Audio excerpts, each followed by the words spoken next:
Olá, telespectador do Amazonsat, eu sou o Abraham Baz e este é o programa Literatura em Foco. Gravamos na Academia Amazonense de Letras. Claro, estamos na Biblioteca Genesino Braga.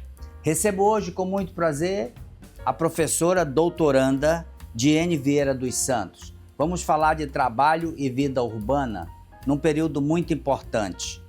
Vamos falar de uma cidade que já não existe mais. Vamos falar de bonde, vamos falar principalmente de um trabalho que era tocado com muito amor, mas com tantas dificuldades como os trabalhos dos dias atuais. Professora, a obra é o resultado do seu mestrado. Embora a senhora esteja concluindo o seu doutorado, a obra ainda é o resultado do seu mestrado e que vai nos permitir viajar por uma cidade que já não existe mais, como falei no início. Eu queria que a senhora falasse do resultado do mestrado.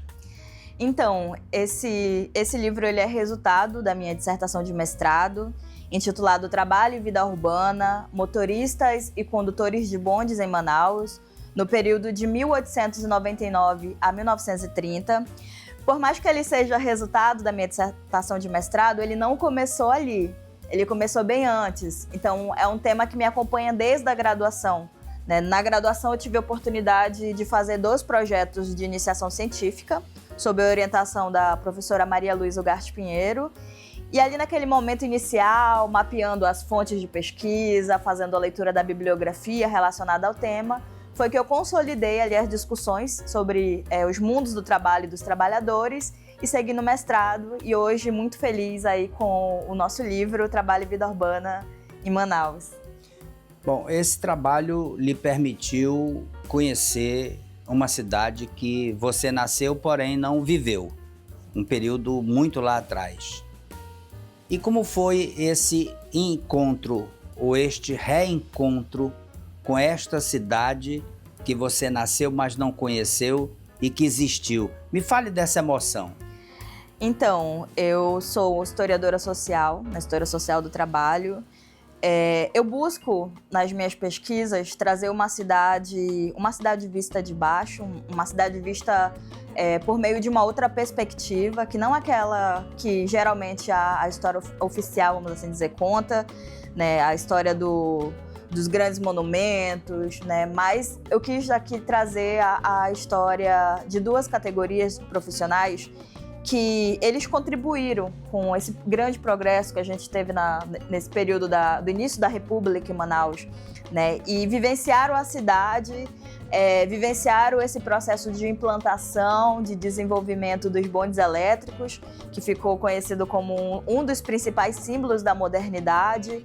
E para mim foi muito interessante ver a cidade ali na perspectiva dos trabalhadores, que é uma cidade que eu sou extremamente apaixonada por Manaus. E aí, por meio da História Social do Trabalho, nós conseguimos aí desenvolver um trabalho que evidencia, né, a cidade na perspectiva dos trabalhadores.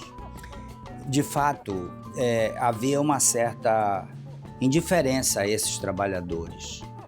Quer dizer, embora fossem pessoas da sociedade, mas viviam à margem de uma sociedade que não lhes dava nada, só cobrava.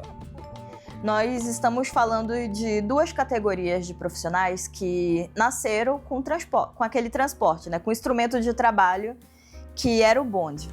Então, havia o motorista, ou também conhecido como motorneiro, né, mas eu uso a palavra motorista é mais fácil.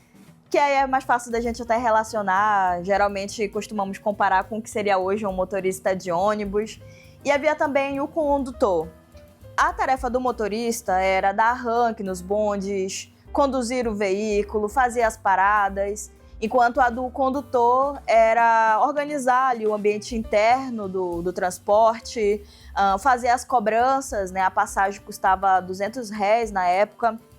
Então, esses 2 profissionais estavam experimentando algo novo na cidade, assim como toda a cidade, né? E eles não estavam ali preparados, mas estavam no processo ali de adaptação também a esse novo momento. Então, quando nós abrimos a imprensa, né, os jornais da época que circulavam diariamente, é muito comum encontrar muitas notícias relacionadas a acidentes nos bondes, né? Então, pela cidade estar vivenciando um momento novo, com um transporte que, ao ser implantado, trouxe consigo a velocidade, que era uma novidade para as pessoas, tendo em vista que antes dos bondes elétricos as pessoas se deslocavam por meio de coches, catraias, carruagens, então carros de praça, né? Então o bonde ele representava essa modernidade, né? Essa novidade. E aí, pelas pessoas não estarem acostumadas com a velocidade, a quantidade de acidentes foi, assim, absurda, né? Eram crianças que queriam brincar nos trilhos, idosos que caíam do bonde ao descerem do transporte, né? Então, era muito comum aí vamos dizer, essa teia de sociabilidade e, ao mesmo tempo, essas notícias, né, voltadas de acidente a essas duas categorias e ao transporte na cidade. Como a senhora destaca, por exemplo, a convivência do motorista ou do cobrador, vamos falar num português mais comum, com aquela sociedade que convivia? O bonde era aberto. O bonde, inclusive, ele tinha duas frentes. Quando ele chegava no final da linha, ele virava o banco ao contrário e ele tinha, naturalmente, o condutor na outra posição. Como era essa convivência com a população da época? Então, eles eram categorias de trabalhadores que conviviam com a cidade. Eles participavam da teia de sociabilidade de Manaus. Então, eles estavam ali propensos a tudo, né? Eles, pelo bonde ser um espaço aberto, como o querido Abraim mencionou, eles passavam por momentos em que vivenciavam, né, o sol, a chuva. E por eles serem novos trabalhadores, né, eu cheguei a encontrar uma notícia de jornal que relatava uma situação que o condutor ele estava recebendo diversas reclamações porque ele falava muito alto no bonde. E isso era muito reflexo, e aí fazendo as minhas análises, né, do trabalho anterior que ele exercia. Ele era um trabalhador de oficina. Então, ele estava ali desempenhando uma nova função, que já era o ofício dele de trabalhador, que era ser condutor, mas que ele trazia com ele práticas do ofício anterior e que incomodava as pessoas, né? Que diziam, poxa, ele fala muito alto, ele é muito mal educado, ele brigou com fulano de tal, ele destratou um idoso, ele pediu para a mulher descer do bonde, né? Então, a gente encontra, né, frequentemente notícias no jornal que trazia aí, principalmente reclamações, né, dos populares, né, em relação à postura desses trabalhadores no dia a dia, né? Mas é isso, eles estavam num momento em que para eles também era novidade. De fato, uma novidade muito interessante. Agora, professora, o interesse pelo tema desde a graduação, tá certo que é um tema apaixonante, é um tema que eu gosto. Eu gosto da minha cidade, do ontem. Eu vivo hoje, mas eu gosto do ontem. Eu lembro do ontem, até porque na minha idade eu já vivenciei muita coisa dessa cidade que não existe mais. Como é que a senhora se interessou pelo tema lá na graduação, lá atrás? Por que esse tema, uma pessoa tão jovem que não conheceu esta cidade, mas encontrou um tema contagiante? Na graduação, eu tive a oportunidade de fazer uma disciplina sobre a história operária e dos movimentos sociais no Brasil, ministrado pela professora Maria Luísa Ugarte Pinheiro, né, que se tornou minha orientadora. Naquela disciplina, fazendo as leituras relacionadas a esse campo de estudo, né, que hoje tem muita força, né, que é a história social do trabalho, eu me vi ali como parte daquele processo, né, e eu não me vi mais fazendo seguindo na história por nenhum outro campo que não seja a história social, né? Hoje eu sou uma historiadora social, eu me orgulho muito disso. E eu tenho muito prazer de estudar uma cidade, a nossa cidade, a cidade de Manaus, né, na perspectiva dos trabalhadores, né? Evidenciando ali esses grupos, né, de pessoas, né, trabalhadores que fizeram parte desse processo de construção, né, da nossa cidade. Tá certo. E que não foram poucos evidenciados aí na nossa historiografia, que hoje são. Tá certo. Eu quero pedir licença da professora Diene, quero pedir licença de você, telespectador. Mas eu prometo, vamos voltar já, é rápido. Me aguarde.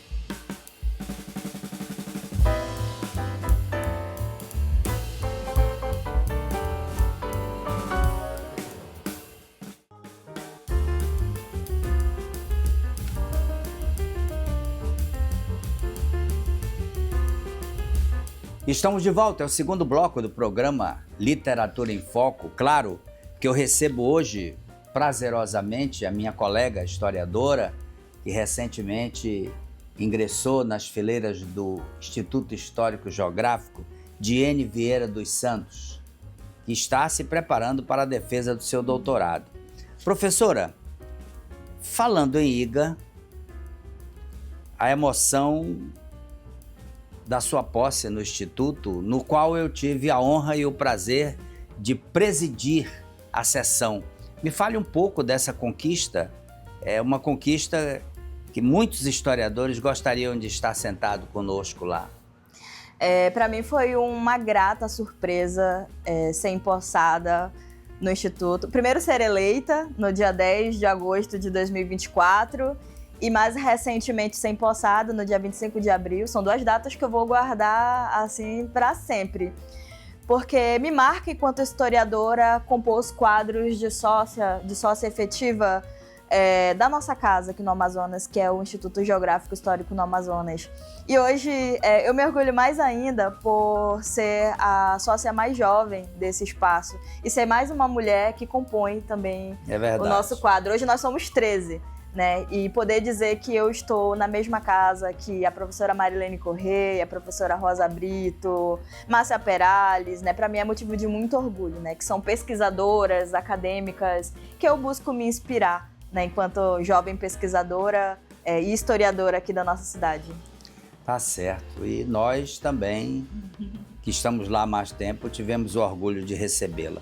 Agora, me diga uma coisa.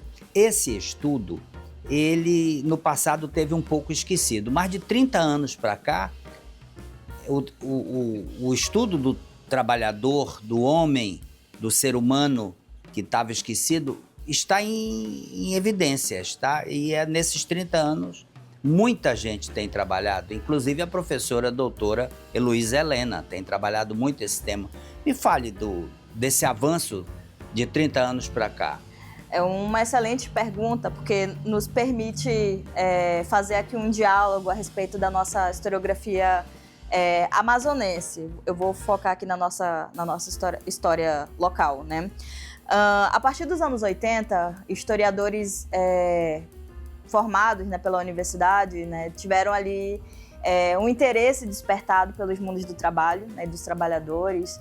Pesquisadores como, por exemplo, a Maria Luísa Ugarte Pinheiro, o professor Luiz Balcaça Peixoto Pinheiro, dentre outros, né, começaram a enveredar por esse caminho dos mundos do trabalho, né? Então, antes dos anos 80, geralmente quem desenvolvia pesquisas assim, mais a fundo sobre esse mundo do trabalho, dos trabalhadores, né, eram sociólogos, historiadores com menor frequência.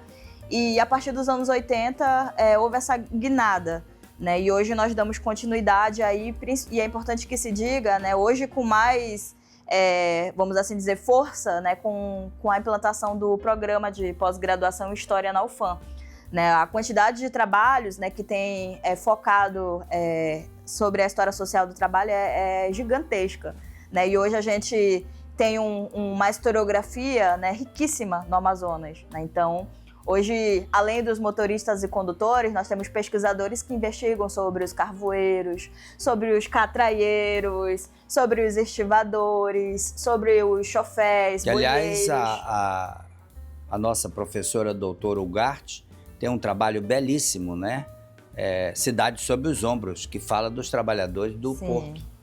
Exatamente. E como ela, como o meu trabalho, motoristas e condutores, existem muitos outros aí que trazem o dia a dia desses trabalhadores, as experiências, as vivências, né, na cidade, né, organizados em associações e lutando principalmente por seus direitos.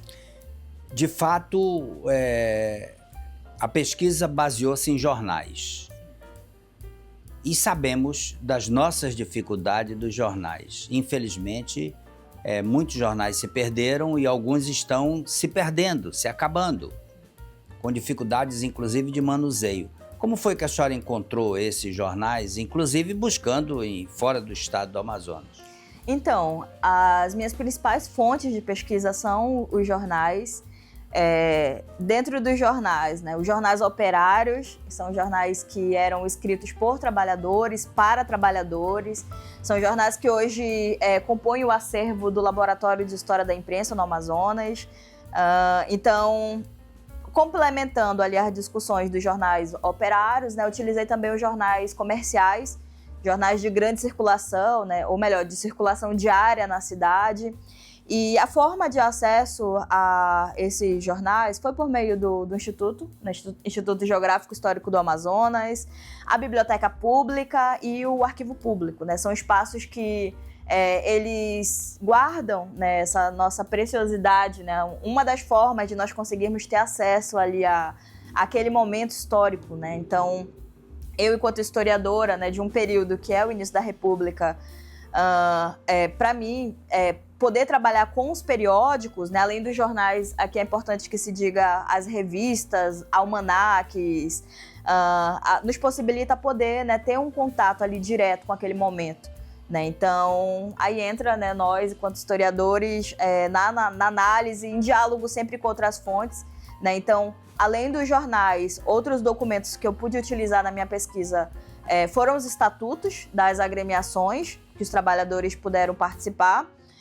E também os livros de matrícula, que aí eu gosto muito de falar sobre esse conjunto documental, porque é uma fonte riquíssima, tendo em vista que no início da República a fotografia estava se consolidando.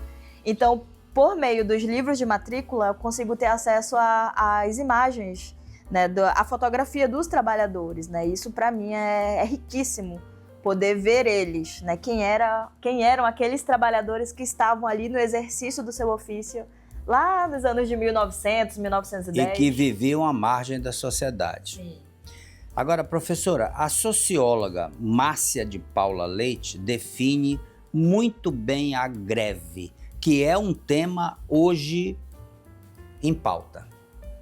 Então, no meu trabalho, eu utilizei a definição de greve de alguns pesquisadores, dentre eles a Márcia de Paula Leite, que é socióloga, Jorge Miglioli, que também é sociólogo, e o historiador Marcel van der Linden, que aí é mais recente, né? Então, ao trabalhar com esses pesquisadores, né, a gente tem a greve, né, trazendo aqui um pouco a definição de greve, né, como um momento ali de, vamos assim dizer, de pressão dos trabalhadores, de um conjunto de pessoas, de indivíduos, né, no meu caso, de trabalhadores, né, que tinham pautas ali específicas, né, e eles paravam o serviço para poder, por meio da pressão, conseguir aí ter retorno daquilo que eles estavam demandando. Né? Então, além das greves, existiam outras formas de resistência dos trabalhadores. Né? Os meetings, como é chamado, que era fazer paradas na frente, por exemplo, da estação do bonde. Né? Então, os trabalhadores levavam os seus cartazes e eles paravam o serviço, não deixavam o bonde trafegar na cidade. Afinal, Abraim, é importante que se diga que, naquele momento, parar o bonde era parar a cidade, porque era a forma de deslocamento, né? Então, era a única forma de deslocamento. Em massa, sim. Em massa era a única forma de deslocamento, porque continua ainda circulando por meio das carroças, as catraias, né? Já tendo em vista que Manaus era uma cidade que havia com mais frequência o deslocamento, né, pelo rio também, né? Então, parar o bonde era parar a cidade. Então, esses trabalhadores eram trabalhadores estratégicos, Era né, para a importante. dinâmica, com certeza. Engraçado. E a senhora fala dos jornais, eu queria que a senhora valorizasse o Extremo Norte, de 1920, Vida Operária, também de 1920, e o 1º de Maio, de 1928. Além desses, eu acrescentaria também o A Luta Social, de 1914. Todos esses jornais que o Abraim mencionou são jornais operários, jornais escritos por grupo de trabalhadores, né, por trabalhadores tipógrafos. Para trabalhadores. Para trabalhadores, ou seja, a linguagem era uma linguagem que eles compreendiam, né? Então, nesses jornais, pensando aqui, articulando com os debates que foram desenvolvidos no livro, né, a minha principal intenção foi pegar ali a percepção deles em relação ao ambiente de trabalho, né? Então, era muito frequente encontrar nos jornais, por exemplo, o Extremo Norte, notícias bem específicas, né, ali de situações que aconteciam no ambiente de trabalho que nós não víamos nos jornais comerciais. Professora, eu vou interrompê-la e peço licença para isso, mas vou voltar com esse tema porque é muito interessante. E peço licença de você, telespectador, para um pequeno intervalo.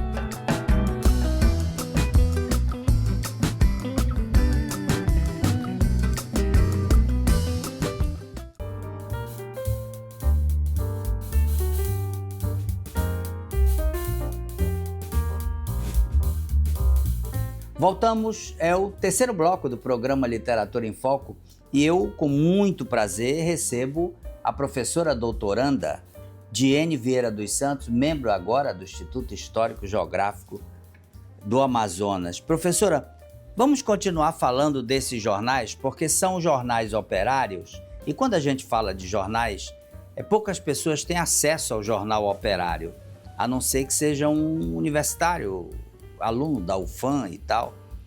Mas vamos continuar falando desses jornais operários. Certo. Eu super me empolgo falando sobre jornais operários, né? Porque é uma fonte que eu continuei, né? E continuo manuseando no doutorado. Então, os jornais operários, eles eram jornais que havia, claro, diferença de um para outro, mas geralmente eram 4 páginas, pequenas, né?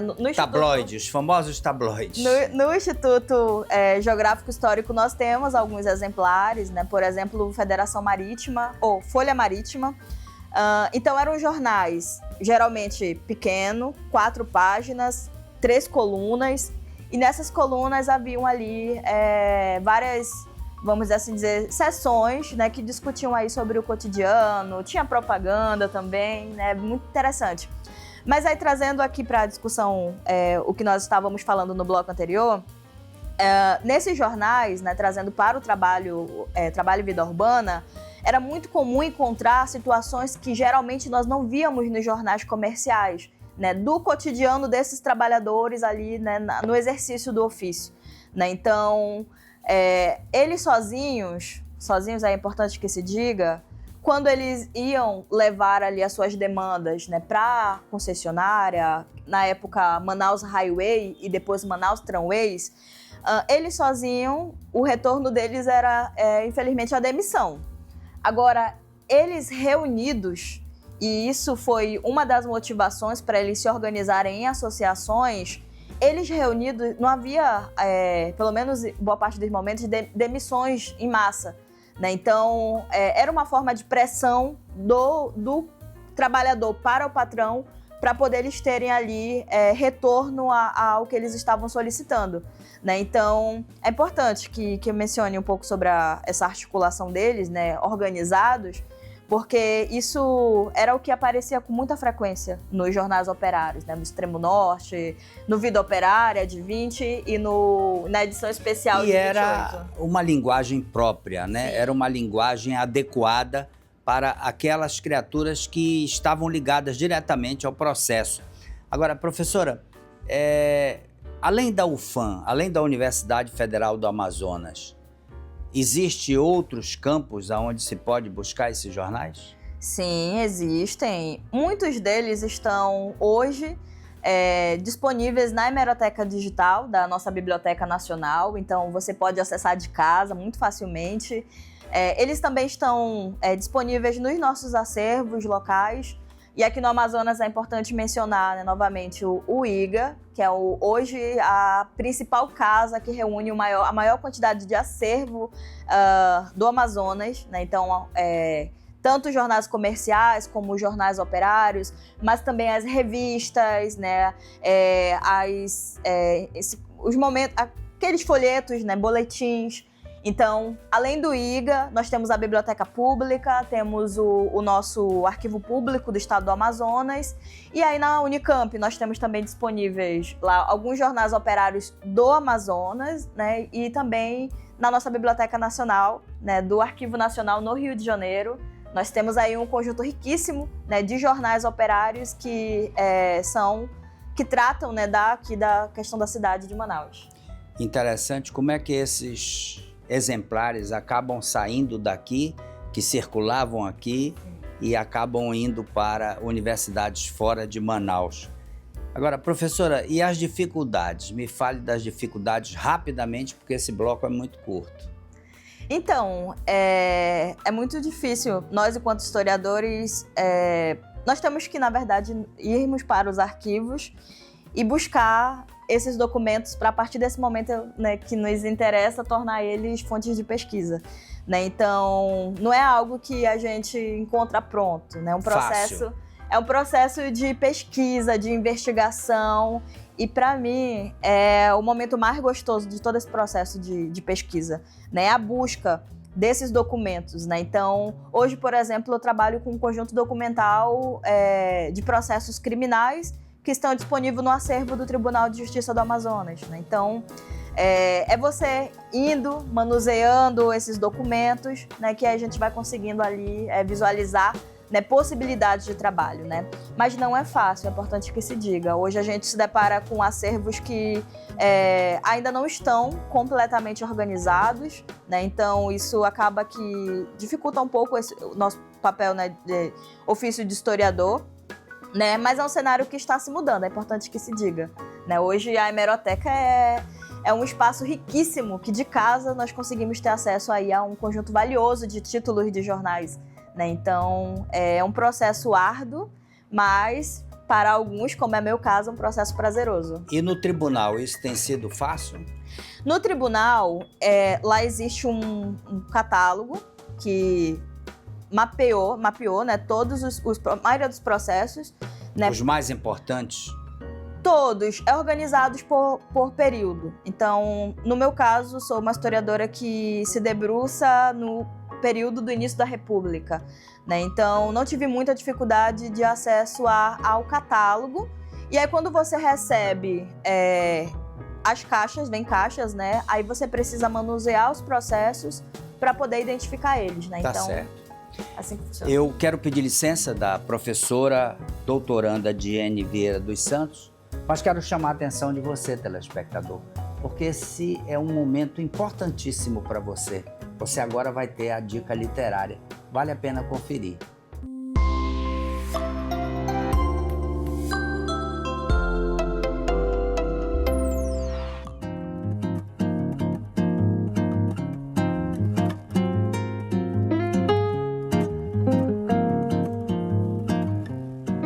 É um período importante da nossa história. É um período em que a borracha promovia a evolução e a economia de uma cidade. Claro que imigrantes vinham para cá do mundo inteiro, especialmente portugueses, árabes, italianos, judeus, mas vinha também os problemas de uma cidade que evoluía. E o bonde, a chegada do bonde, é essa novidade que traz uma cidade diferenciada, a cidade do movimento, a cidade que passa a ter um transporte coletivo barato, a R$200 a passagem, o bonde que permitia principalmente você passear, você sair do centro até o final da cidade e voltar num passeio de final de tarde. O bonde que circulava 7 de setembro, Cachoeirinha, retornando para Eduardo Ribeiro. O bonde que permitia você fazer pequenos translados. Você que precisava andar 5, 6 quarteirões, você fazia essa viagem de bonde. E que era muito barato e que era importante. Foi um período importante da presença dos ingleses, porque não trouxeram só o bonde, trouxeram o porto, trouxeram o telefone, trouxeram principalmente a luz elétrica. E a professora doutora Diene Vieira dos Santos, na sua obra Trabalho e Vida Urbana, ela analisa os professores, ela analisa os profissionais, ela analisa principalmente os trabalhadores do bonde, os condutores do bonde. Mas ela permite que você possa viajar numa cidade que já não existe mais. Essa é a dica literária do programa Literatura em Foco para você.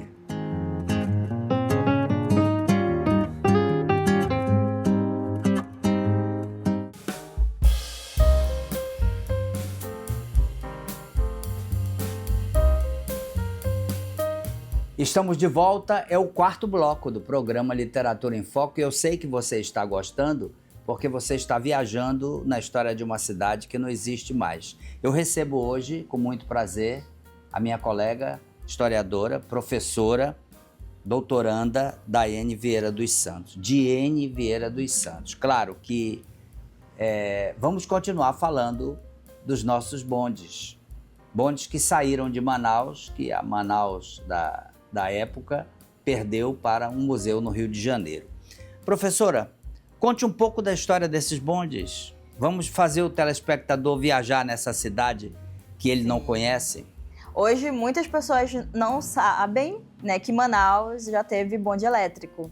E Manaus, é importante que se diga, foi a terceira cidade do Brasil a ter bonde elétrico, ficando atrás de Salvador, do Rio de Janeiro e de Salvador. Os bondes elétricos eles foram inaugurados em 1899, que é o meu recorte inicial da minha pesquisa, e funcionou até por volta de 1957, mais ou menos, quando ele foi desativado. Ao longo da sua existência, ele foi dirigido por 2 concessionárias estrangeiras. Inglesas. Isso.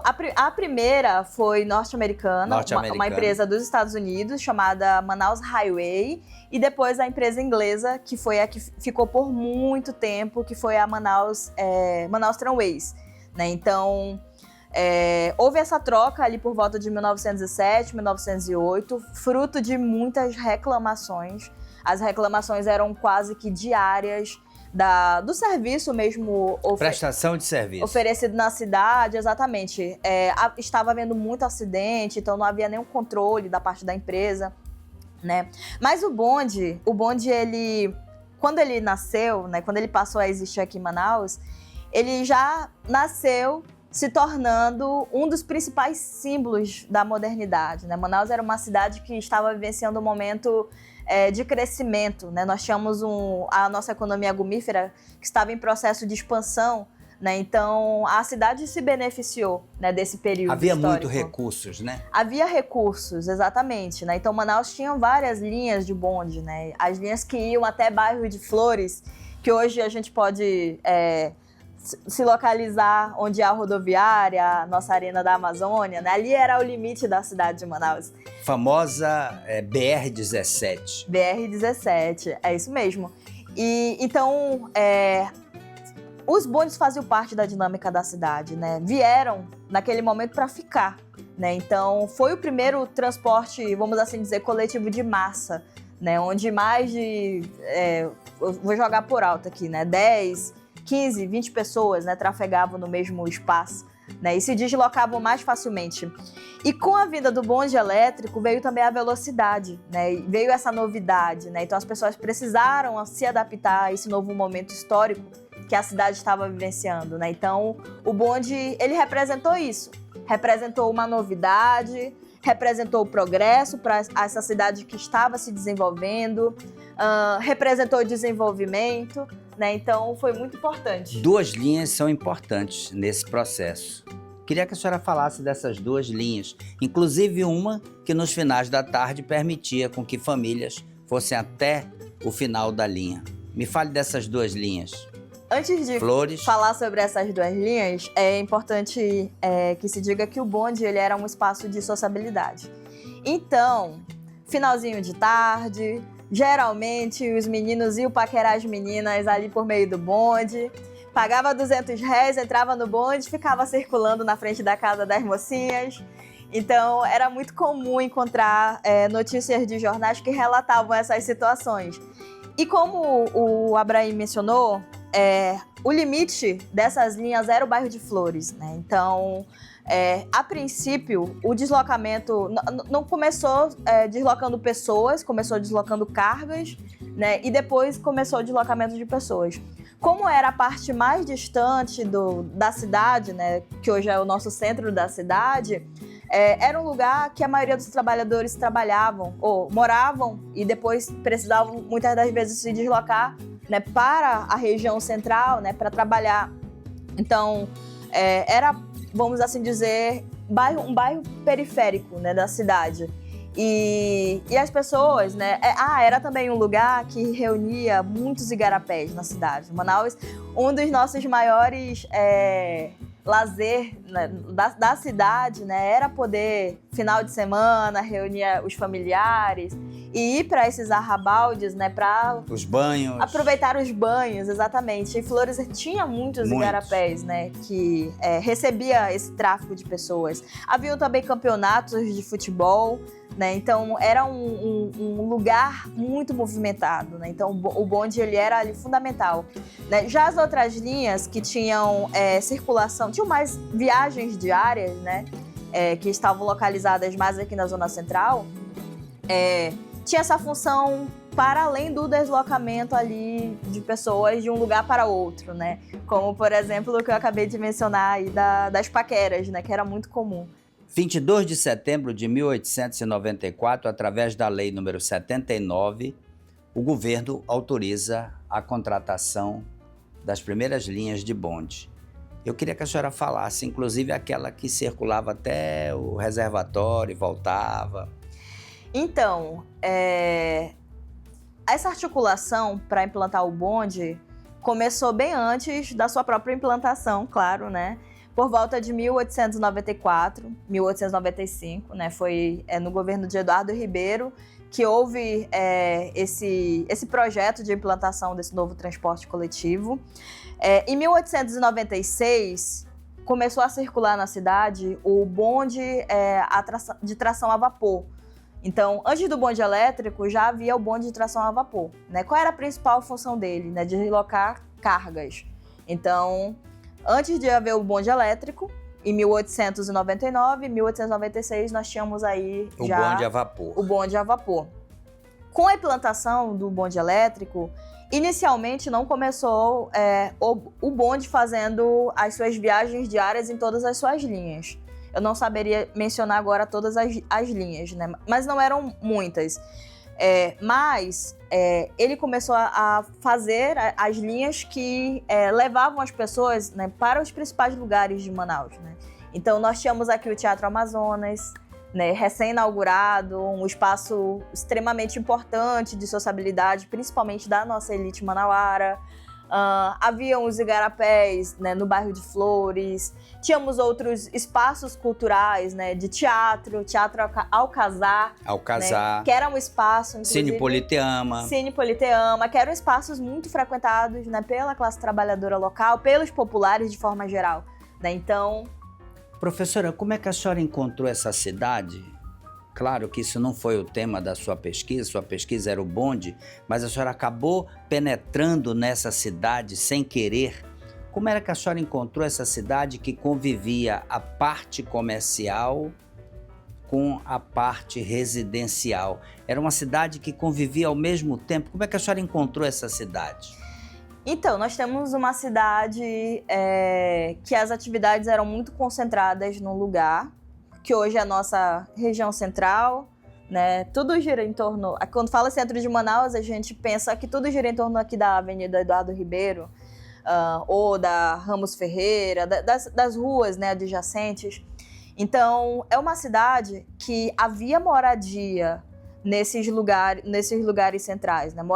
Grandes moradias, né? Haviam também cortiços, que eram lugares... Vilas, que aí os trabalhadores...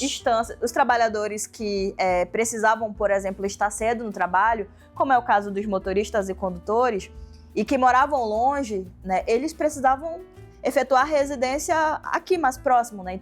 Do seu ambiente de trabalho. Então, o motorista precisava estar 5 horas e 30 minutos lá na estação do bonde, na Cachoeirinha, para começar o trabalho. Então, se ele morasse em Flores, como é que seria o deslocamento dele? Né? Então, geralmente eles moravam no centro, né? E não tinham condição de morar em grandes estâncias. Então, moravam ali nos porões, nos cortiços, nos casebres, né? Então, havia essa dinâmica também de moradia no centro, né? E a convivência com os comércios, né, locais, né? O bonde em si, falando de forma geral, né, a cidade, né? Havia todo um movimento, né, da cidade. Tá certo. Novamente, eu peço licença da professora Diene, peço licença de você, mas prometo, volto em seguida para o 5º bloco. Me aguarde.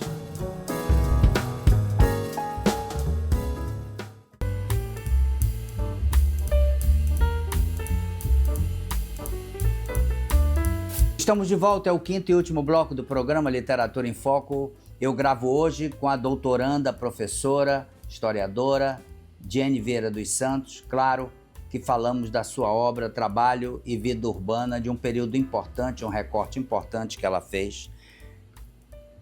E você está viajando numa cidade que não existe mais. Ela nos permitiu essa viagem. Agora, professora, tudo isso só foi possível pelo avanço da borracha, a exportação da borracha. A borracha foi fundamental, porque quando você fala da construção do Teatro Amazonas, do Palácio da Justiça, da alfândega, de não sei o que, você pensa em borracha. Mas você não pensa em borracha quando esses trabalhadores também deram seu pontapé inicial trabalhando nos bondes, né? A luz elétrica, enfim. Então, me fale deste período da borracha, qual a importância que ele tem para o desenvolvimento de tudo isso? A gente está falando principalmente do desenvolvimento de uma cidade que se urbanizava, uma cidade que se modernizava. E tudo isso foi possível por conta, principalmente, desse nosso período de expansão da borracha, né, da economia gomífera. Então, nós tínhamos uma cidade que se desenvolveu muito rápido. Esse foi um baque, um impacto, né? Então, nesse momento, houve todo, vamos assim dizer, por parte dos políticos locais, né, dos governantes, uma oportunidade, né? Vamos construir grandes palacetes, vamos construir o Teatro Amazonas, vamos trazer o bonde elétrico, né? Então, é claro que isso não foi pensado de forma isolada, né? Mas viram uma oportunidade e aproveitaram, né? E é importante também que se diga que com esse período aí de expansão, né, Manaus se tornou a menina dos olhos do Brasil, vamos assim dizer, né? Atraiu muita gente, atraiu principalmente imigrantes estrangeiros que haviam ali, que vinham para a cidade com a ideia de enriquecimento a curto prazo, né? Então eu vou para Manaus porque eu vou ficar rico muito rápido, né? Então houve uma leva assim gigantesca de europeus, principalmente, né? Portugueses, espanhóis, italianos, árabes, perfeito. E houve também a leva vinda, né, de migrantes nacionais, né, principalmente nordestinos, né, que aí estavam... Era a força motriz dessa borracha. Com certeza, né? Então nós ali construímos aí, né, aqui em Manaus, vamos assim dizer, né, um espaço extremamente diversificado, né, que entre seus quadros de trabalhadores, né, estavam aí trabalhadores nacionais, trabalhadores estrangeiros, né, e tudo isso só foi possível aí por conta desse processo de economia, né, que teve seu lado positivo, vamos assim dizer, né, de todo o progresso que nós vivenciamos, mas também foi um momento bem difícil, principalmente para as classes trabalhadoras, né, que eram constantemente explorados, né. Então é importante fazer essa menção. Nesse processo, professora, como era férias, 13º, nada disso existia? Nada disso existia. A gente está falando de uma época que os trabalhadores eles precisavam... Eles tinham jornada de 10 a 15 horas, né? De trabalho? De trabalho. Não tinham férias, geralmente paravam 1 hora para almoço e retornava. E esse foi um dos motivos para eles se organizarem em associação. Né? Um operário sozinho, um trabalhador sozinho, quando ele ia levar sua demanda para o patrão, geralmente o que acontecia? Era demitido. Demissão. É verdade. Mas quando todos eles se reuniam juntos, eles viam que eles tinham uma força, né? Então eles já começavam ali aquela pressão que nós falamos no outro bloco sobre as greves, né? A pressionar o patrão e aí já evitar a demissão e começar ali a ter a negociação. A negociação para ter chances reais de conseguir seus direitos. Então, a gente está falando de um momento que não havia esses direitos, mas foi um momento importantíssimo para a consolidação dos direitos que nós temos hoje. Os direitos de férias, a ajuda, a assistência mútua, vamos assim dizer, das próprias empresas. Naquele tempo, Abraim, quando acontecia um acidente do bonde, sabe o que acontecia? A empresa mandava uma equipe para rebocar o bonde e deixava o trabalhador lá jogado. Eu encontrei várias notícias. Quer dizer, o bonde era mais importante que o trabalhador. Recolhe sim. O bonde, recolhe o veículo, mas o trabalhador fica no chão. O trabalhador ainda tinha que pagar o prejuízo do bonde e ele ainda precisava, por si só, cuidar do seu tratamento. Né? Então, eu encontrei várias notícias extremamente desumano. Né? Então, essa foi a razão para a criação da Sociedade Beneficente e Protetora dos Motoristas e Condutores do Amazonas, fundada em 1910. A principal função dela, além de organizar os trabalhadores, era dar essa assistência, ajuda médica, funerária, que a empresa não dava, né? Não proporcionava para essas categorias. Né? Então, eles iam para a Santa Casa de Misericórdia, para a Beneficente Portuguesa, mas tinham que pagar todo o tratamento com o seu recurso. Né? E ainda eram demitidos.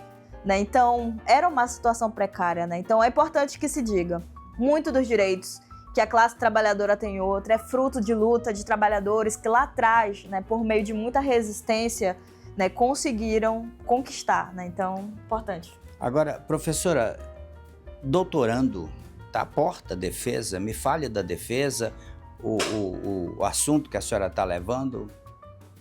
Então, está muito próximo a minha defesa, vai ser agora dia 27 de junho, na Universidade Federal do Amazonas.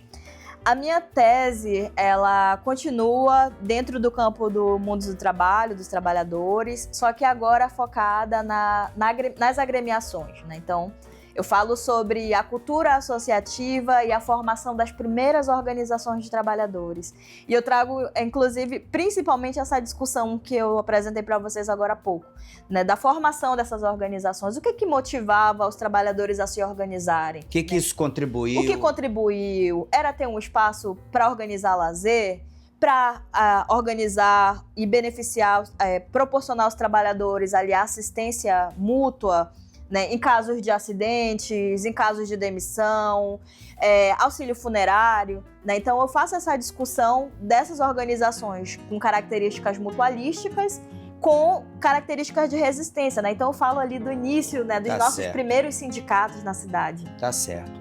Professora, foi um prazer enorme recebê-la no programa, apresentar o seu trabalho, mas televisão é tempo e nós estamos chegando ao final do programa e a senhora tem aquela câmera para suas despedidas e, naturalmente, deixar seus agradecimentos. Eu agradeço a oportunidade de poder falar desse trabalho, que é fruto da minha dissertação de mestrado, fruto de anos de pesquisa. Para mim foi um enorme prazer poder compartilhar com vocês um pouco sobre trabalho e vida urbana, motoristas e condutores de bonde de Manaus, falar de uma cidade que era belíssima, mas também trazer aqui para a discussão, né, aqueles que ajudaram a construir a cidade de Manaus. Né? Então, foi um enorme prazer, agradeço meu querido Abraim pela oportunidade e que vocês leiam Trabalho e Vida Urbana e se apaixonem um pouco mais sobre a cidade e conheçam a história dos trabalhadores. Tá certo. Chegamos ao final de mais um programa Literatura em Foco. Claro que agradeço a equipe que me acompanha, sem ela não seria possível fazer este trabalho. Agradeço a você, telespectador, que há 25 anos caminha conosco. E renovo o convite para estarmos juntos na próxima semana. Eu tenho certeza que vamos nos encontrar porque Deus haverá de permitir. Um forte abraço Um beijo no teu coração e te vejo na próxima semana. Até lá!